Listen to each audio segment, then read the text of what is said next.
Hello there, welcome to the Saroy channel, wherever you are in the world, and I want to send each and every one of you loads and loads of love, and I do hope you're doing exceedingly well. We've got a very lovely story tonight, and I'd love people to let me know at the end of the story what they actually think that this woman was, because I am fascinated by this story, and I personally think she was raised by Bigfoots, but you let me know what you think.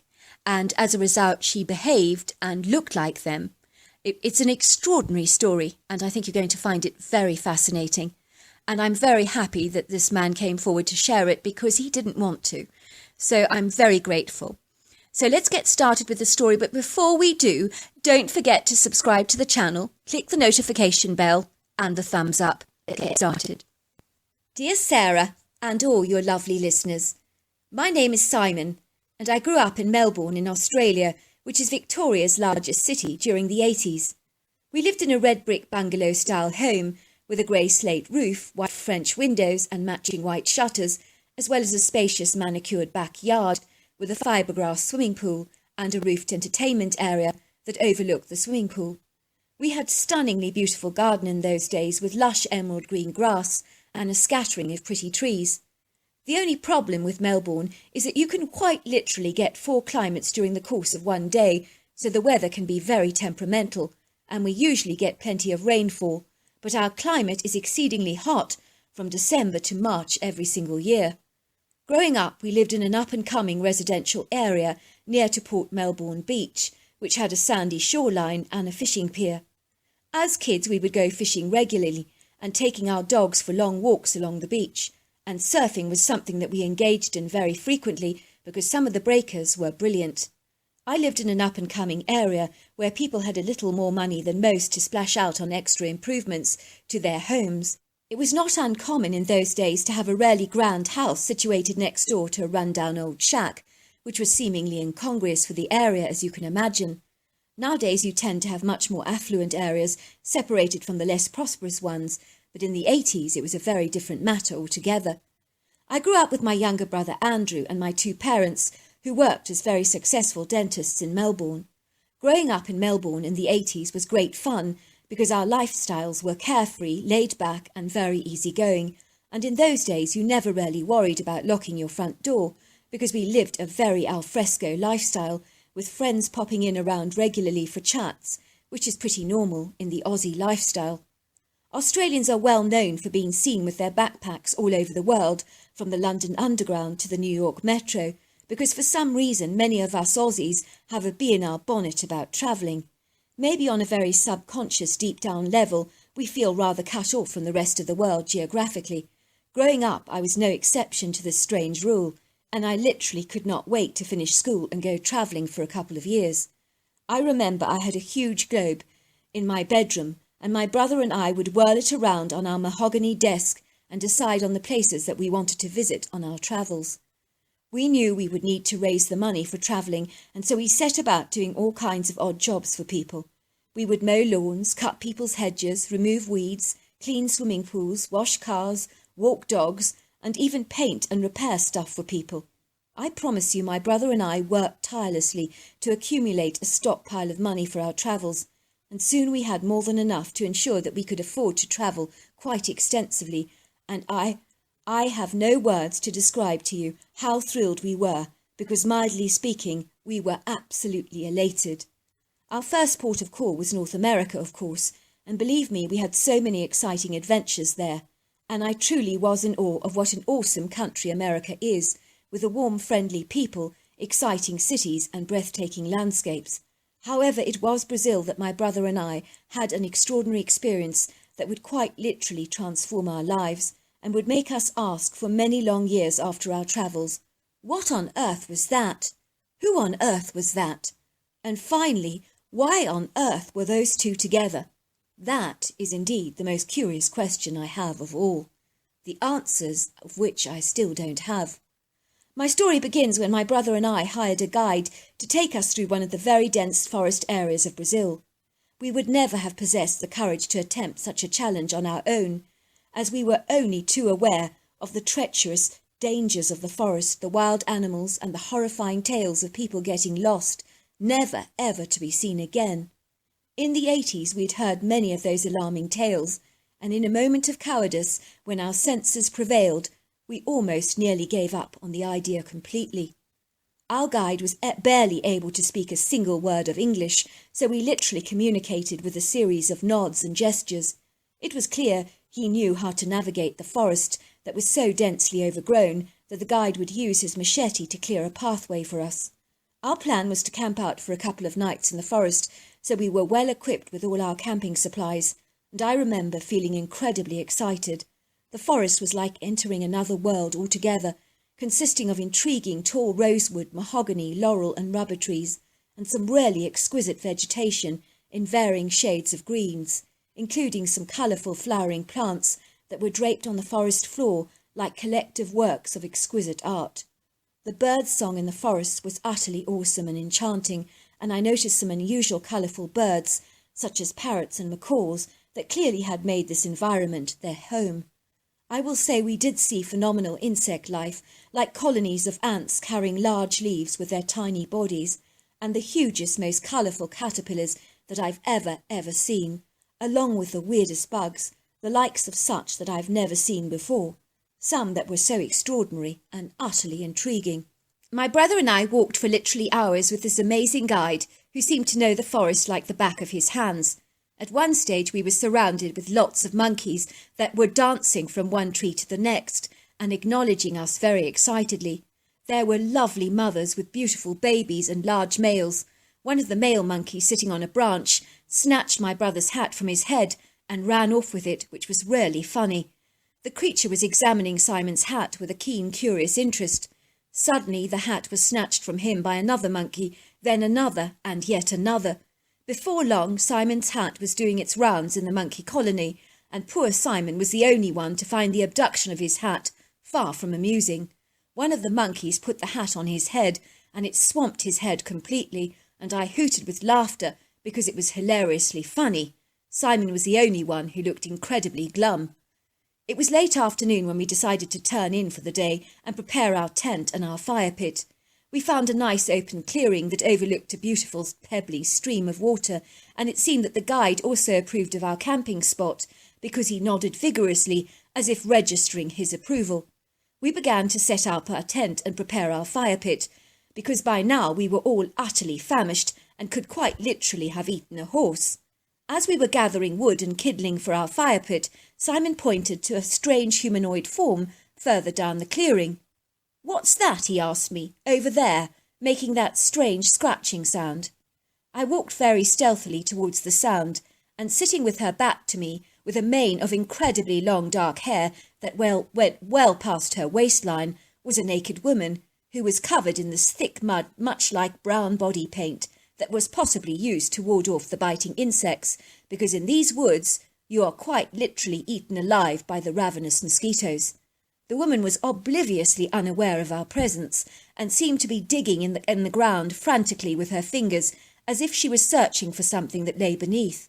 My first thought was, what was this young woman doing naked in the forest, seemingly all alone like this? And why was she scratching at the ground so vigorously? Could she be mentally deranged, or had she lost her marbles completely? Why was she hanging out in the woods all alone? I didn't know why. I couldn't imagine. "Excuse me," I said. "Are you all right?"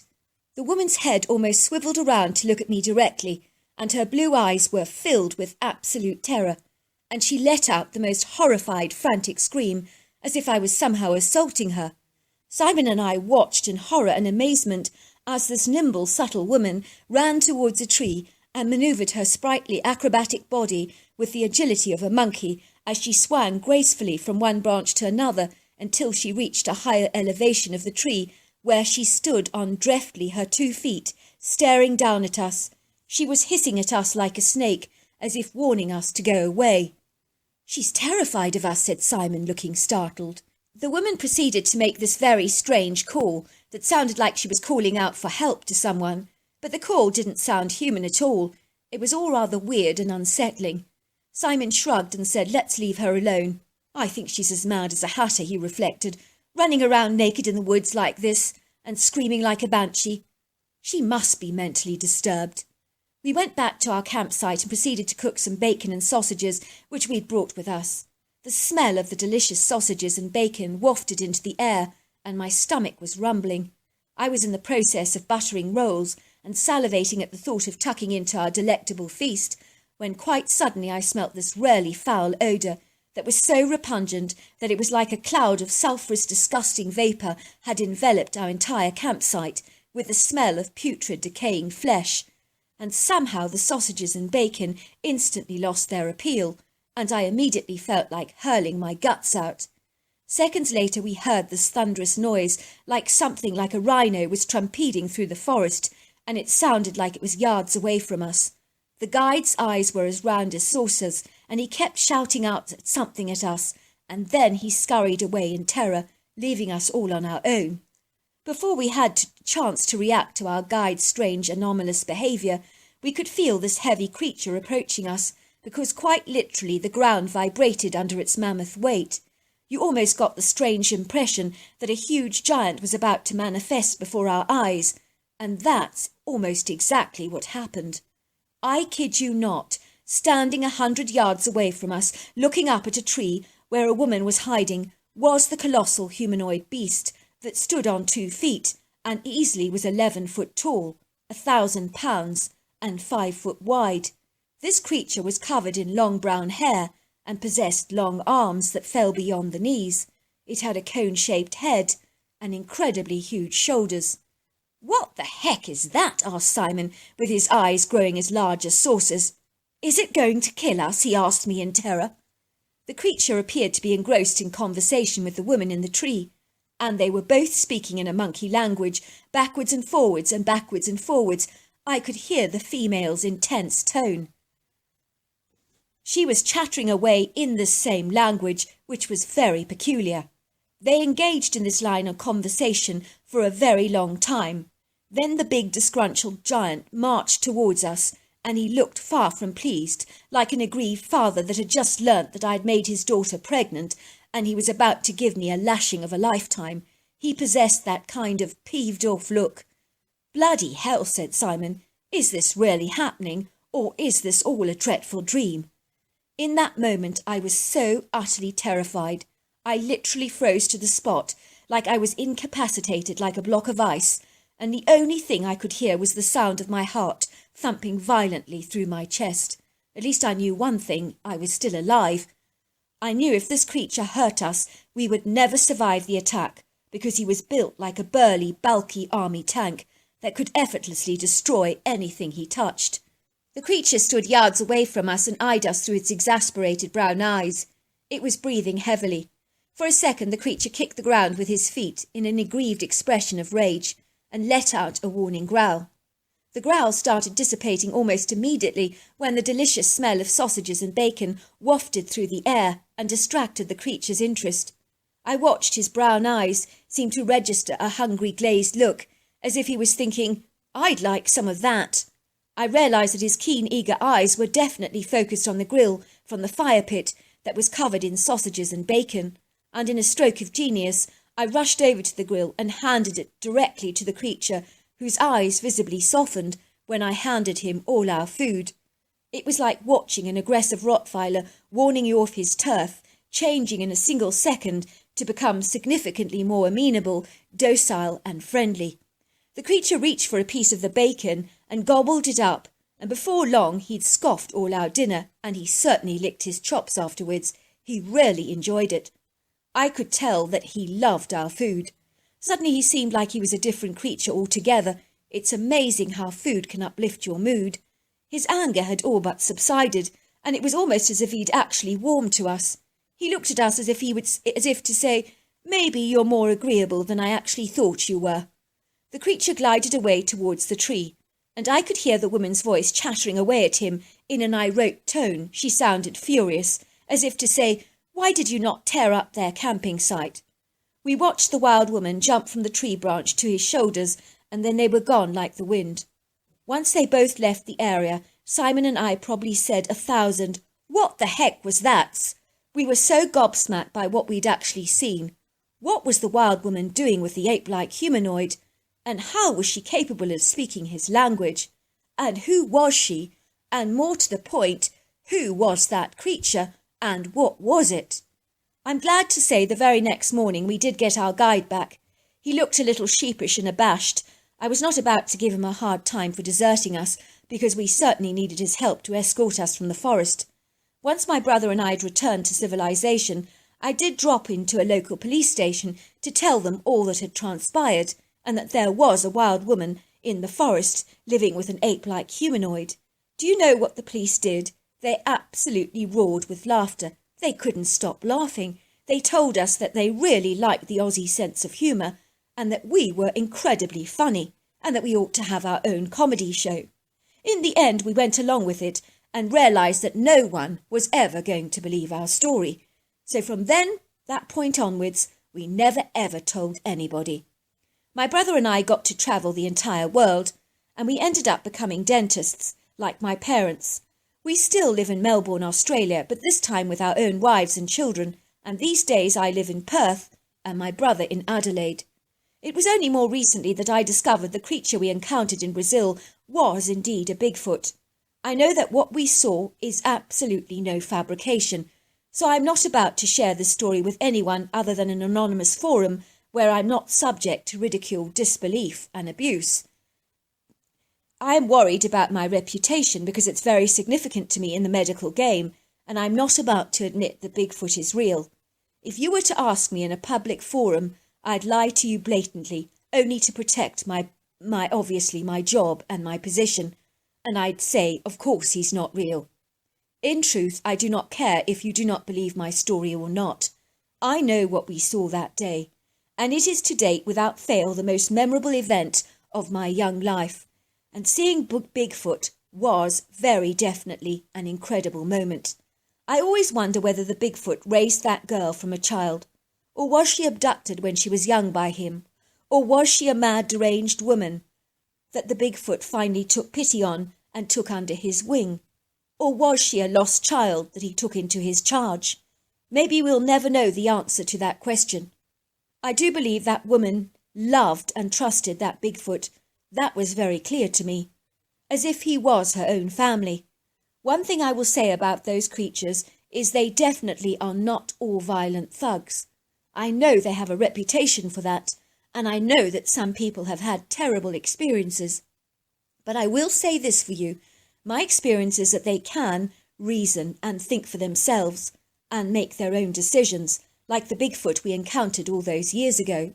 It was clear that the woman was bullying him to do something to us, but he made his own choice in the end, so he could think for himself and rationalise. So there you are. That is my story. Wow, I don't know what to say. That is the most incredible story. I absolutely loved it. And I do wonder, I really do wonder, did that Bigfoot rescue a child? Did that Bigfoot abduct a child? Did that a Bigfoot help a mentally deranged woman? I'd like to hear your point of view on this.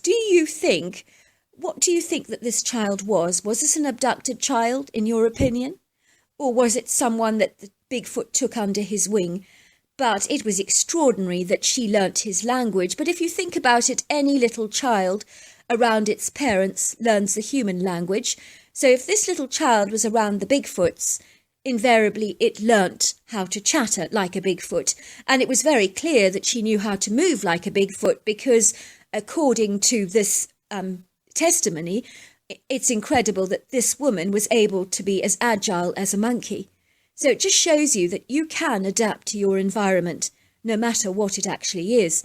So until next time, goodbye and good night.